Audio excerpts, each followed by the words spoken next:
Último trecho aí da nossa aula de hoje, tá? Sobre diagrama de esforços solicitantes por funções singulares. A gente vai entender agora como que é o procedimento de análise, tá? E vamos pegar aí um exemplo para a gente poder já entender como que isso é feito.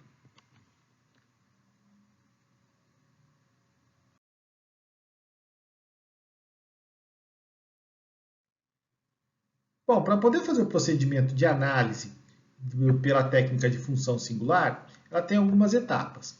A primeira dela, como sempre, é determinar os esforços externos, tá? Isso para qualquer um deles, você sabe que a gente sempre vai ter que começar a fazer esses cálculos externos para depois começar a fazer a parte interna.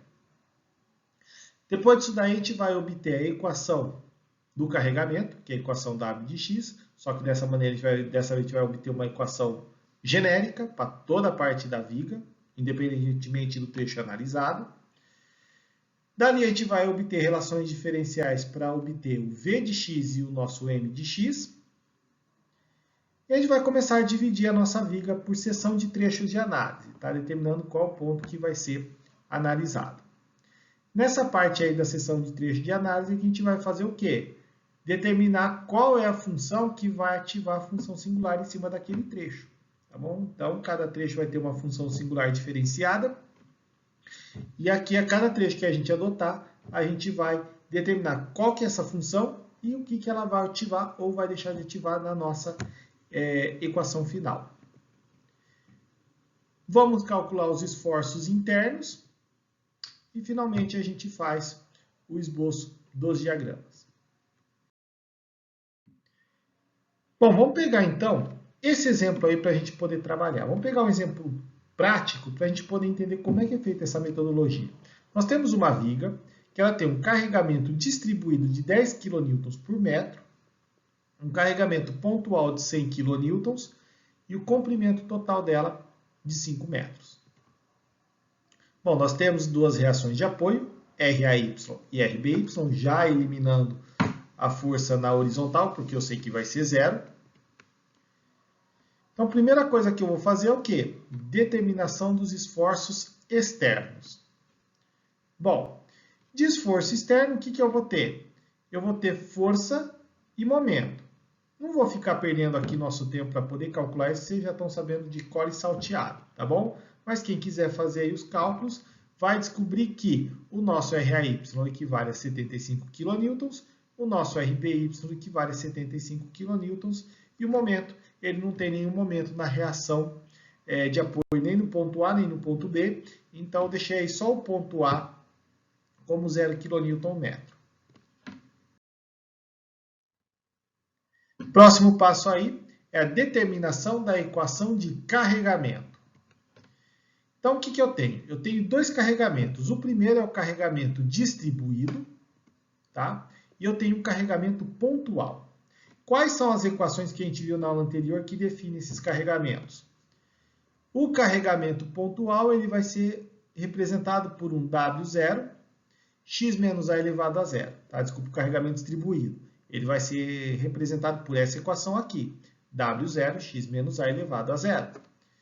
E o carregamento pontual? De maneira genérica, ele é dado por essa equação. W de x é P x menos A elevado a menos 1. Agora, substituindo valores, tá? Eu tenho aqui o nosso W0, que equivale ao quê? 10 kN por metro. E o nosso A? Para a nossa viga de carregamento distribuído, ele começa onde? Ele começa onde a viga também começa a ter distância, né? Começa a ter material. Então, o nosso A equivale a 0 metros.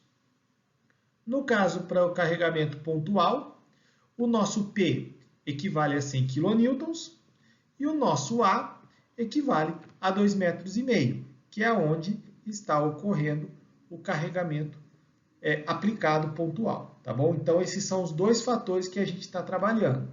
Então, percebam que a primeira coisa que vocês vão fazer, você pega toda a viga, você tem lá as suas equações, coloca de carregamento, todas genéricas, tá? E ali você vai colocando os valores que pertencem a cada um deles. Seja o carregamento, a intensidade dele, seja a distância onde está ocorrendo.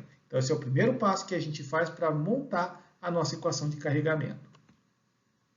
Bom, então o que eu tenho aqui? Substituindo os valores, porque aqui vai ser a soma de um carregamento distribuído com um carregamento pontual, eu vou ter que a minha equação genérica vai ser igual ao quê? 10x elevado a zero, porque o a equivale a zero, não valendo nada, valendo zero, eu já coloco o x direto. Mais 100x menos 2,5 elevado a menos 1. Por que 2,5? Porque o 2,5 é onde ocorre o carregamento, tá? Os dois são positivos, por quê? Porque pela convenção de sinais, carregamento, quando ele é para baixo, no diagrama de esforço interno, ele é positivo. Então, por isso que esses dois valores são positivos, ok? Bom, próximo passo agora é determinar a nossa equação de força cortante e momento fletor. Então, o nosso V de x é dado pela equação integral de W de x dx com sinal negativo na frente. Como eu já determinei que o meu W de x é dado por essa equação aqui, eu vou pegar essa equação e embutir aqui dentro e fazer a integral dela. Então, eu vou ter que o meu V de x vai ser dado por essa equação integral e o resultado dela vai ser esse. Menos 10x elevado a 1, menos 100x menos 2,5 elevado a zero, mais K1. O que é o nosso K1? É a nossa condição de contorno. Nesse caso aí, é a reação em A, que equivale a quanto? 75 kN. Então, você coloca lá e fica como? Menos 10x elevado a 1, menos 100x menos 2,5 elevado a zero, mais 75. Agora que eu já montei minha equação genérica para a força cortante, eu vou obter o quê? O momento fletor. O nosso momento fletor é o quê? É a integral de V de x dx. Então, o que eu tenho? Eu tenho que o meu V de x é dado por essa equação aqui. Vou pegar essa equação e substituir aqui dentro. E o que eu tenho? Que meu m de x vai ser dado por essa equação. Fazendo a integral dela, como que vai ficar? Menos 10x sobre 2 com x ao quadrado, vai ficar menos 5x ao quadrado. Menos 100x menos 2,5 elevado a zero vai ser 1.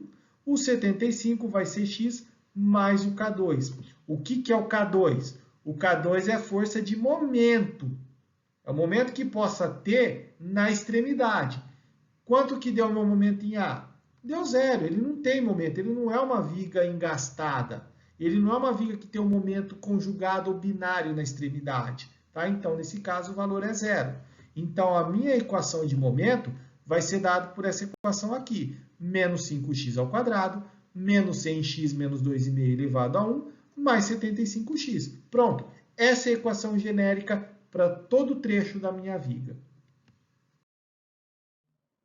Bom, ativação da função singular.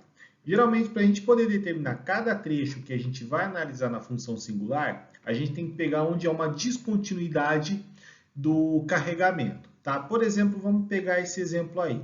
Nós temos a viga que vai de 0 a 2,5 e de 2,5 a 5. Por que eu dividi nesse trecho?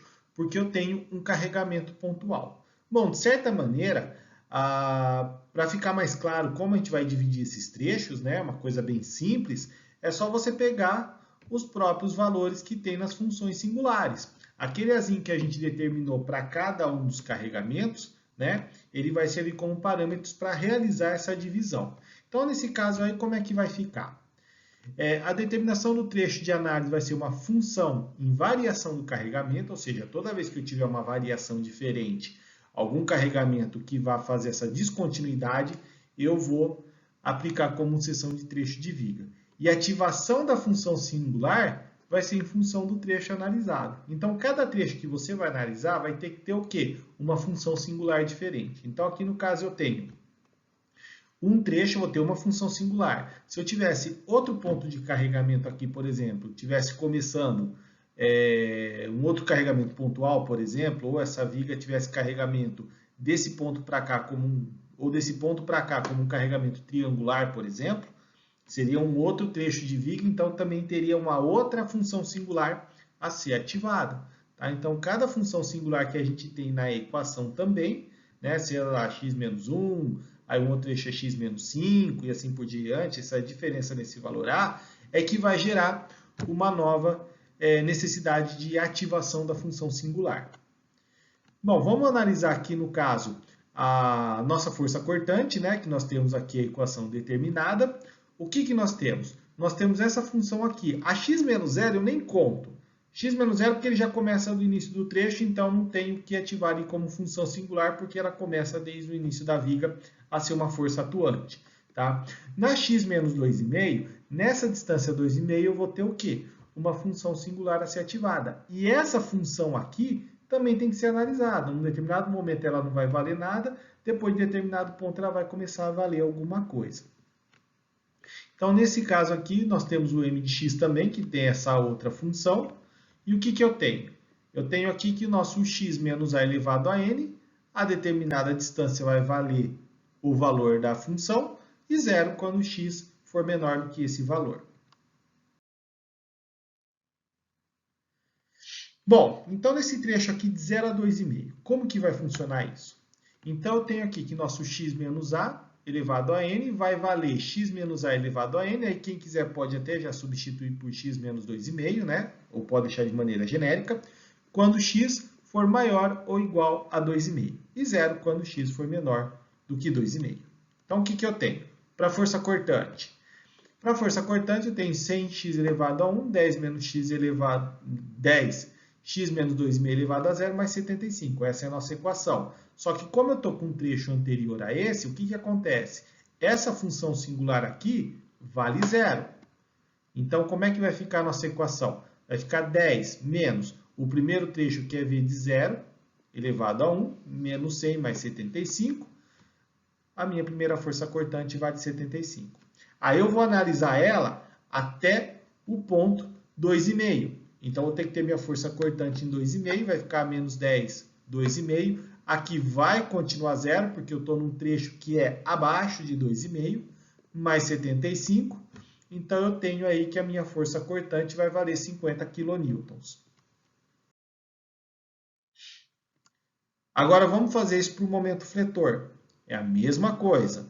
No momento fletor, eu vou ter o quê? Essa é a minha equação, sendo que esse fator aqui vale quanto? Vale zero. Então, para o momento no ponto igual a zero, o meu momento vai valer o quê? Zero. Por quê? X igual a zero. Zero nesses dois pontos, anula. Aqui já é anulado pela própria função singular. Então, eu tenho 0 kN/m. No momento de 2,5, o que eu tenho? Eu vou substituir agora por 2,5 na nossa equação. Então, eu tenho 5 menos 2,5. Aqui continua zero, porque eu estou na função singular, mais 75 vezes 2,5. Então, perceba, continuando aí, que toda a minha função ela é completa, mas eu vou ativando aquilo que é necessário para mim. Eu vou ter aí o nosso valor de 156, né, alguma coisa aí, kN/m. Agora, vamos fazer a análise de 2,5 a 5 metros, que é o segundo trecho. Nesse caso aqui, o que eu tenho? X menos A vai valer x quando x é x menos a elevado a n, quando x é maior que 2,5, né? E zero quando x menor que 2,5. No caso da força cortante, como nós já temos aí a nossa seção válida, né? O que acontece? A nossa equação aqui, para 2,5, vai ser substituída. Agora, a nossa função singular não vai ser igual a zero. Vai ser igual ao valor que ela pertence. Por quê? Porque o trecho de análise que eu estou analisando já parte de 2,5 para frente. Então, aqui fazendo os cálculos, eu tenho que a minha força cortante, substituindo os valores, né? 2,5 menos 2,5 dá zero. Zero elevado a qualquer coisa elevado a zero é igual a 1. Então, eu tenho o valor de menos 50 kN. E o V de 5, né? Que equivale a x menos 5, né? 100 menos 5 por 2,5, tá? Mais 75 kN. E eu tenho o valor substituindo aí. Aqui continua valendo 1. Por que vale 1? Porque a função é elevada a zero. Tá? A função elevada a zero, qualquer coisa elevada a zero é igual a 1. Eu vou ter que a minha força cortante nesse ponto é menos 75 kN. Agora, analisando para o trecho de momento fletor, tá? O que eu tenho? 5x ao quadrado, essa aqui é a nossa equação, né? Substituindo o momento em 2,5, quanto que eu vou ter aqui a nossa equação? 2,5. Esse fator aqui, ele vai ser igual a zero por um outro motivo, tá? Ele aqui é elevado a zero porque eu não tenho espaço. Como eu estou pegando justamente no início da análise, eu tenho a força, mas eu não tenho braço. Então, o momento é zerado, mas porque não tem braço, não porque a função singular está sendo atuante, tá? Então, fazendo as contas aí, eu tenho que o meu momento em 2,5 é dado como 156,25 kN, e atuando agora no momento igual a 5 metros, né? Substituindo aí os nossos valores, eu vou ter que o nosso momento vai ser igual a 0 kN. Bom, finalmente aí o que nós temos que fazer agora é o esboço do diagrama de esforços. Então vamos só primeiro colocar os valores para a gente poder enxergar direito. Força cortante. Força cortante foi dada por essa equação, tá? E o que tipo de curva que eu vou ter nela? Tá? Eu vou analisar minha curva de acordo com a equação que eu tenho. Ela vai ser um esboço de curva decrescente linear. Por que ela é decrescente linear? Por causa desses dois fatores. Primeiro, eu tenho um valor negativo na nossa equação e o nosso fator é x elevado a 1. Então, por isso que a nossa equação ela é decrescente linear.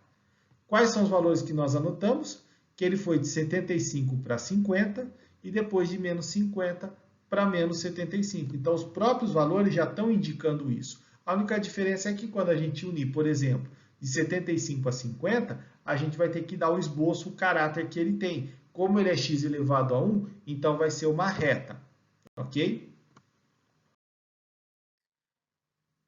Analisando agora o momento fletor, tá? No caso do momento fletor, nós temos essa equação. Essa equação é o tipo de uma curva parabólica com concavidade para baixo. Por que a gente chega nessa equação, nessa conclusão, desculpa? Porque o fator dele é negativo, então por isso que ele diz que a concavidade é para baixo, e ela é uma concavidade porque é ao quadrado, tá? Então é uma função parabólica. Agora vamos pegar os valores que nós temos. O momento de zero é 0 kN, 2,5 é 156,25 e depois em 5 ele volta para zero.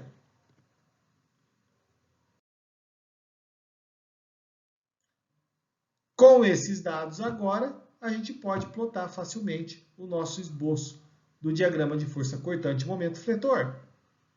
Como que funciona? Então, eu vou colocar aqui as nossas retas. Eu vou colocar uma linha intermediária que está separando o trecho de análise. E ali eu vou colocar a minha reta de força cortante e momento fletor. Bom, no caso da força cortante, ele é de 75 para 50. Então, eu tenho o quê? Uma reta decrescente, ele tem esse comportamento aqui. Depois, ele vai de menos 50 para 75. Mais uma reta, também decrescente. Então, é esse o caráter da nossa força cortante para essa viga, para esse carregamento que está sendo trabalhado. Percebam que aqui nós temos um carregamento de 100 kN, ele vai de 50 para menos 50, nós temos um gap de quanto? De 100 kN, que é justamente a força pontual que faz essa quebra.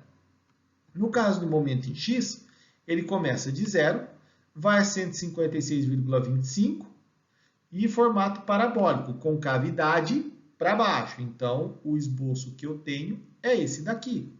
E no trecho 2,5 para o comprimento final, que é 5 metros, eu tenho o quê? Força igual a zero. Mais uma vez, eu tenho aqui o caráter da nossa força cortante momento fletor. Tá? Percebam que, se for pela força cortante, a nossa viga pode rachar justamente aonde? Onde há os apoios. Então, ali eu vou ter uma tensão cisalhante maior. Agora, em termos de tensão de flexão, provavelmente ele vai rachar onde? No meio da estrutura, onde eu tenho o quê? Um momento fletor maior. Então, se a minha estrutura acabar rompendo nas extremidades, a força cortante foi a mandante nessa falha. Agora, se ela for no meio da estrutura, quem mandou foi as tensões de flexão que fez a nossa barra se romper nesse ponto.